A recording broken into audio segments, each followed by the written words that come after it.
Hello students, welcome back to simply tutor classes. जैसा कि last class में हमने कवर किया था प्लानिंग क्या होता है, nature of planning and purpose of planning.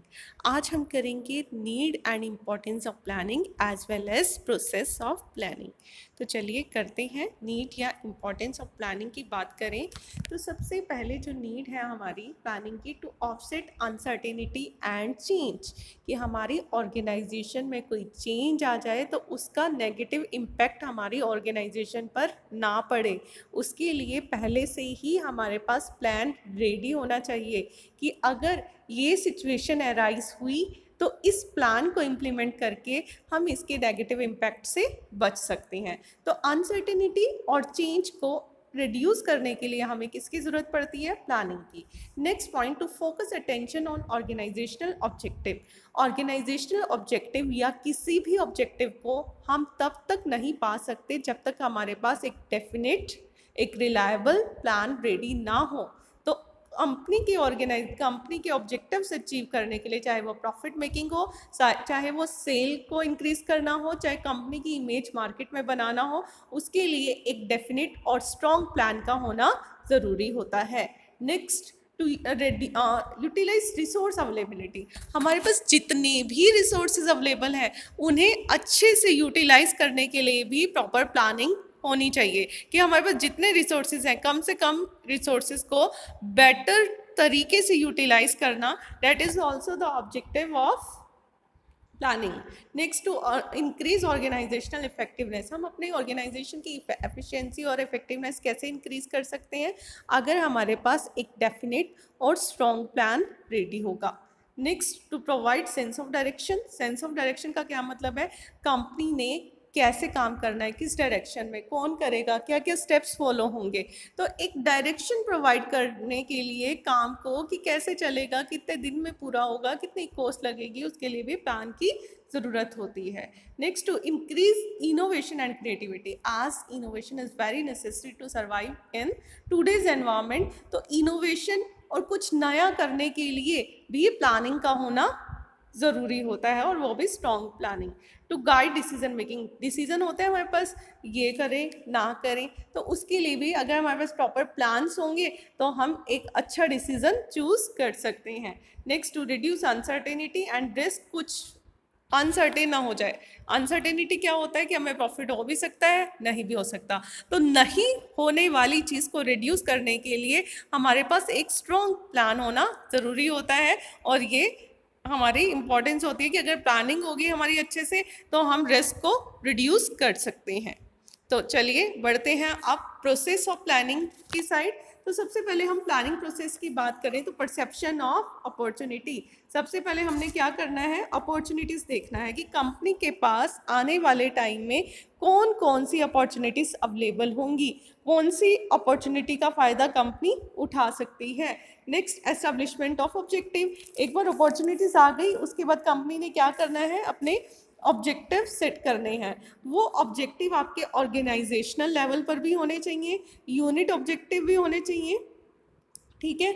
और ऑब्जेक्टिव ऐसे होने चाहिए कि जो की रिजल्ट एरियाज हैं वो इजीली आइडेंटिफाई कर सकें, ठीक है। और की रिजल्ट एरियाज हम आइडेंटिफाई तभी कर सकते हैं अगर हमारे ऑर्गेनाइजेशनल ऑब्जेक्टिव्स को हम आइडेंटिफाई कर चुके हों। जैसा कि एक एग्जांपल देते हैं, एक ऑर्गेनाइजेशन के लिए की रिजल्ट एरिया हो सकते हैं प्रॉफिटेबिलिटी बढ़ाना, सेल्स बढ़ाना, R&D में एक्सेल करना। R&D क्या होता है? Research and development. मैन्युफैक्चरिंग पर जोर देना, या फिर अदर ऑब्जेक्टिव भी हो सकते हैं। एक बार ऑर्गेनाइजेशनल ऑब्जेक्टिव आइडेंटिफाई हो जाए तो हम क्या कर सकते हैं? अपनी सब यूनिट के ऑब्जेक्टिव भी आइडेंटिफाई कर सकते हैं, और हम अपने ऑब्जेक्टिव इस तरीके से बनाएंगे कि ऑर्गेनाइजेशनल के ऑब्जेक्टिव एम्प्लॉय के ऑब्जेक्टिव्स को भी फुलफिल करने में हेल्प करें। नेक्स्ट आता है प्लानिंग प्रीमिसेस। जब हम प्लानिंग प्रीमिसेस की बात करते हैं तो प्रीमिसेस क्या होता है? वो कंडीशन जिसके अंदर रहकर हमें प्लान बनाना है। Planning premises generally planning assumptions होती हैं, और प्लानिंग एजम्पशंस को अगर मैं 2 पार्ट्स में डिवाइड करूँ तो इंटरनल कंडीशंस हो जाएंगी कि इंटरनल कौन कौन से रिसोर्सेज अवेलेबल हैं, चाहे वो मैन पावर हो, चाहे वो मशीनरी हो, चाहे वो अदर रिसोर्सेज हो। और दूसरा हमारा प्लानिंग प्रीमिसेस हो जाएगा एक्सटर्नल एनवायरनमेंट। एक्सटर्नल एनवायरनमेंट में आपको सब कुछ आ जाएगा, आपकी इकोनॉमिक कंडीशंस, आपके पॉलिटिकल कंडीशंस, आपका सोसाइटी, आपका कस्टम एंड वैल्यूज़, ये सारी चीज़ें आपकी एक्सटर्नल कंडीशन में आ जाएंगी। तो प्लानिंग प्रेमिसेस वो एजम्पशन जिसके अंदर है कि आपको प्लान बनाना है, और प्लानिंग प्रेमिसेस दो तरह का होगा, कौन कौन सा, इंटरनल एंड एक्सटर्नल। एक बार प्रेमिसेस भी पता चल गया, हमें क्या हो जाएगा, प्रेमिसेस डिफाइन करने के बाद हम अपनी ऑर्गेनाइजेशन का स्वॉट एनालिसिस कर सकते हैं, strength, weakness, opportunity and threats की कौन कौन सी अपॉर्चुनिटी अवेलेबल है कंपनी के पास, किस किस वजह से थ्रेट है, क्या क्या स्ट्रेंथ्स हैं कंपनी की और क्या क्या वीकनेसेस हैं। उसके बाद क्या करना है, एक बार हमारे पास अल्टरनेटिव्स भी आइडेंटिफाई हो गए तो अल्टरनेटिव्स को इवेल्युएट करना है। हमारे पास बहुत सारे प्लान्स हैं, ये भी है, A plan, B plan, C plan, D plan, which one is the better, वो हम कैसे डिसाइड करेंगे। वो डिसाइड करने के लिए हमें क्या करना पड़ेगा, हर एक प्लान को इवेल्युएट करना पड़ेगा कि किस प्लान को इम्प्लीमेंट करने से क्या क्या रिस्क होगा और क्या वो प्लान हमारे ऑब्जेक्टिव को अचीव करने में हमारी हेल्प भी करेगा या नहीं। एक बार इवैल्यूएशन के बाद हम डिसाइड कर सकते हैं कि कौन सा प्लान बेटर है हमारी ऑर्गेनाइजेशन के लिए।